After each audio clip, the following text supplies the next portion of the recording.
ആരായിരിക്കും അടുത്ത പ്രതിപക്ഷ നേതാവ് എന്ന വിഷയത്തെക്കുറിച്ച് ഈ പ്ലാറ്റ്ഫോമിലൊരു വീഡിയോ ഏതാനും ദിവസങ്ങൾക്ക് മുമ്പ് ചെയ്യുകയുണ്ടായി. അത് ജനങ്ങളുടെ ഇടയിൽ വലിയ ചർച്ചാ വിഷയമാകും. അപ്പോൾ പലരും എന്നോട് ഫോണിൽ നേരിട്ടും വിളിച്ച് ചോദിച്ചൊരു കാര്യം, ആരായിരിക്കും മുഖ്യമന്ത്രി എന്ന കാര്യത്തെക്കുറിച്ച് എന്താണ് മൗനം പാലിക്കുന്നത് എന്നാണ്. സത്യം പറഞ്ഞാൽ ഈ മുഖ്യമന്ത്രി സ്ഥാനത്തേക്ക് ആഗ്രഹം പ്രകടിപ്പിക്കുന്ന അതിനുവേണ്ടി മുന്നിട്ടിറങ്ങിയിട്ടുള്ള രണ്ടുപേരും എൻ്റെ സുഹൃത്തുക്കളാണ്. ഒരാൾ ശ്രീ രമേശ് ചെന്നിത്തലയാണ്, മറ്റേ ആൾ എൻ്റെ ചിരകാല സുഹൃത്തും മുൻകാല സഹപ്രവർത്തകനുമായിരുന്ന വി.ഡി. സതീശനാണ്. രണ്ടുപേരോടും എനിക്ക് തുല്യ സ്നേഹമാണ് എന്ന് പറഞ്ഞാൽ രണ്ടുപേരും പരിഭവിക്കും എന്നുള്ളത് സത്യമാണ്. പക്ഷേ സത്യം പറയാതിരിക്കാൻ യാതൊരു നിവൃത്തിയില്ലാത്തതുകൊണ്ട് ഞാൻ ഉള്ള കാര്യം തുറന്നു പറയുകയാണ്. രമേശ് ചെന്നിത്തലയും വി.ഡി. സതീശനെ തെറ്റിദ്ധരിക്കുകയില്ല എന്നാണ് എൻ്റെ പ്രതീക്ഷ. ഇനി തെറ്റിദ്ധരിച്ചാൽ പോലും എനിക്ക് സത്യം പറയാതിരിക്കാൻ യാതൊരു നിവൃത്തിയുമില്ല. ഇപ്പോൾ ഇത് പറയുന്നതിന് പ്രത്യേകിച്ച് ഒരു പ്രകോപനം കൂടിയുണ്ട്. പലരും ചോദിച്ചു എന്നുള്ളതല്ല, അതിനേക്കാൾ ഉപരി നമ്മുടെ യശശരീരനായ പാണക്കാട്ട് മുഹമ്മദ് അലി ശിഹാബ് തങ്ങളുടെ മകൻ, രണ്ടാമത്തെ മകൻ, മൂത്ത മകനാണ് പറഞ്ഞ് നമ്മൾ അത്ര സീരിയസ് ആയിട്ട് എടുക്കില്ല, രണ്ടാമത്തെ മകൻ മുനവർ അലി തങ്ങൾ നടത്തിയ ഒരു പ്രസ്താവനയാണ്. അദ്ദേഹം പറഞ്ഞത് ഈ മുസ്ലിം ലീഗിന് ഉപമുഖ്യമന്ത്രി സ്ഥാനത്തിന് അർഹതയുണ്ട്, പക്ഷേ ഞങ്ങൾ ചോദിക്കില്ല എന്നാണ്. അതേ തുടർന്ന് ലീഗിൻ്റെ ബഹുമാന്യനായ നേതാവ് ജനാബ് പി കെ കുഞ്ഞാലിക്കുട്ടി സാഹിബ് ഒരു കാര്യം പറഞ്ഞു, അർഹതയുണ്ടോ ഇല്ലയോ എന്നുള്ള വേറെ കാര്യമാണ്, പക്ഷേ അതൊന്നും വലിയ ഇഷ്യൂ ആക്കണ്ട, ഉപമുഖ്യമന്ത്രി സ്ഥാനത്തിന് ക്ലെയിം ഉന്നയിക്കാനൊന്നും ലീഗ് ഉദ്ദേശിച്ചിട്ടില്ല.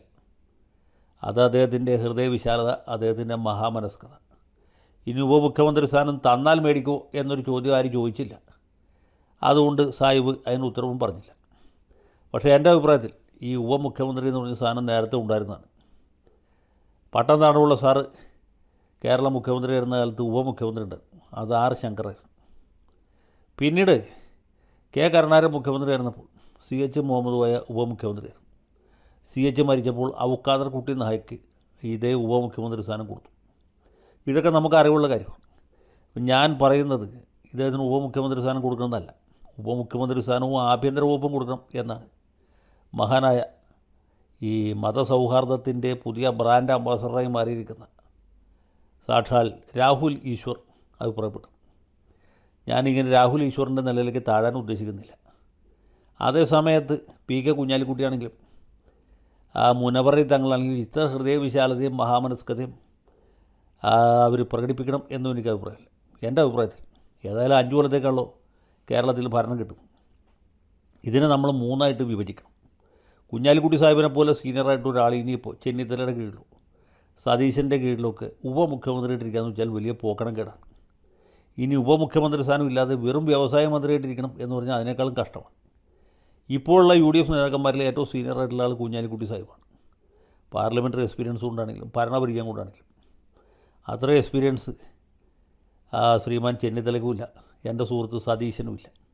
അതുകൊണ്ട് ആദ്യത്തെ ഒരു വർഷം കുഞ്ഞാലിക്കുട്ടിയെ മുഖ്യമന്ത്രിയാക്കണം. അദ്ദേഹത്തിനും ആഗ്രഹം ഉണ്ടാവും മുഖ്യമന്ത്രിയാവണമെന്ന്. ഇത് പറയുമ്പോൾ മുഖ്യമന്ത്രി ആകാൻ കൊതിച്ച് വേഴാമ്പലിനെ പോലെ കാത്തിരുന്ന് ഒടുവിൽ മുഖ്യമന്ത്രി ആകാതെ കാലയവനിയേക്ക് പിന്നിൽ മറിഞ്ഞ കെ എം മാണി സാറിൻ്റെ മുഖമാണ് എനിക്ക് ഓർമ്മ വരുന്നത്. കെ എം മാണി സാർ ഈ ആഗ്രഹം തുറന്നു പറഞ്ഞു. അത് പിന്നീട് ജീവിതത്തിൽ അദ്ദേഹത്തിന് പല വിധത്തിലുള്ള ബുദ്ധിമുട്ടുകൾക്കിടയാക്കി. കുഞ്ഞാലിക്കുട്ടി സാഹിബ് തന്ത്രശാലി ആയതുകൊണ്ടും ബുദ്ധിമാനായതുകൊണ്ടും മഹാമനസ്കനായതുകൊണ്ടും പുള്ളി അഭിപ്രായം അങ്ങനെ ഒരു ആഗ്രഹം തുറന്നു പറയുന്നില്ല എന്ന് മാത്രം. അതുകൊണ്ട് ആദ്യത്തെ ഒരു വർഷം കുഞ്ഞാലിക്കുട്ടി സാഹിബിനെ മുഖ്യമന്ത്രിയാക്കണം. അദ്ദേഹത്തിൻ്റെ കീഴിൽ നമ്മുടെ സതീശനും ചെന്നിത്തലയും മന്ത്രിമാരായിട്ടിരിക്കണം. ചെന്നിത്തലയ്ക്ക് വേണമെങ്കിൽ ഉപമുഖ്യമന്ത്രി സ്ഥാനം കൊടുത്താലും തകരാറില്ല. അത് കഴിഞ്ഞ് പിന്നത്തെ 2 വർഷം ചെന്നിത്തല മുഖ്യമന്ത്രിയാണ്. കാരണം ചെന്നിത്തലയാണ് സീനിയർ. അത് 1982 തൊട്ട് നിയമസഭയിലുണ്ട്. കേരളത്തിലെ ഏറ്റവും ചെറിയ പ്രായത്തിൽ മന്ത്രിയായ ആളാണ്. പിന്നെ KSUവിൻ്റെ പ്രസിഡൻ്റായിരുന്നു, യൂത്ത് കോൺഗ്രസിൻ്റെ പ്രസിഡൻ്റായിരുന്നു, ദീർഘകാലം KPCC പ്രസിഡൻ്റായിരുന്നു, ആഭ്യന്തരമന്ത്രിയായിരുന്നു. ഏത് നിലയ്ക്കും കഴിവ് തെളിയിച്ചിട്ടുള്ള ആളാണ്. അപ്പോൾ രണ്ടാമത്തെ ടൈമിൽ ചെന്നിത്തലയും അവസാനത്തെ 2 കൊല്ലം വി.ഡി. സതീശനും മുഖ്യമന്ത്രിയാകുക. അപ്പോൾ ആർക്കും അതിനൊരു മനപ്രയാസം തോന്നേണ്ട ആവശ്യമില്ല. ഒരു കൊല്ലം കഴിയുമ്പോൾ കുഞ്ഞാലിക്കുട്ടി സാഹിബ് ഈ മുഖ്യമന്ത്രി സ്ഥാനം ഉപേക്ഷിച്ച് വേണമെങ്കിൽ അഖിലേന്ത്യക്ക് തിരിച്ചു പോവുകയോ അല്ലെങ്കിൽ ആ സ്ഥാനത്ത് മറ്റൊരാളെ മന്ത്രിയാക്കിയിട്ട് രാഷ്ട്രീയത്തിൽ നിന്ന് വിരമിക്കുകയോ ചെയ്യാം. അങ്ങനെയാണെങ്കിൽ അദ്ദേഹത്തിന് ആ ഒരു ന്യായമായ വിടവാങ്ങൽ കൂടി ഇവിടെ ലഭിക്കും. അപ്പോൾ ഈ UDF എന്ന് പറഞ്ഞാൽ അങ്ങനെ ഇരിക്കണം. ഇനി പി ജോസഫ് സാറുണ്ടായിരുന്നെങ്കിൽ പുള്ളിക്ക് അവസാനത്തെ ഒരു 6 മാസം മുഖ്യമന്ത്രി സ്ഥാനം കൊടുക്കാമായിരുന്നു. ഇങ്ങനെ എല്ലാവരും സന്തോഷിപ്പിച്ച് കൊണ്ടുപോകേണ്ട ഒരു സംവിധാനമാണ് UDF. ഞാൻ ഈ പറഞ്ഞ പരിഹാസമായിട്ടല്ല, ഈ പറഞ്ഞാൽ തമാശയുടെയോ പരിഹാസത്തിൻ്റെയോ അല്ലെങ്കിൽ വിദ്വേഷത്തിൻ്റെ ഒരു കണിക പോലുമില്ല. ഇങ്ങനെ മൂന്നായിട്ട് ഈ മുഖ്യമന്ത്രി സ്ഥാനം വീതം വയ്ക്കുകയാണെങ്കിൽ എല്ലാവരും സന്തോഷിക്കും, എല്ലാവർക്കും തൃപ്തിയാവും. ആർക്കും ഞാൻ അർഹിക്കുന്നത് കിട്ടിയില്ല എന്ന ഒരു പരിഭവമോ പരാതിയോ ഉണ്ടാകുകയുമില്ല.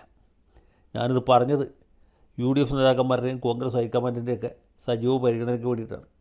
അവർ ഈ വീഡിയോ കാണുമെന്നും ഇതിനോട് അനുകൂലമായി പ്രതികരിക്കും എന്നും ആത്മാർത്ഥമായിട്ട് വിശ്വസിക്കുന്നു. ജയ് ഹിന്ദ്.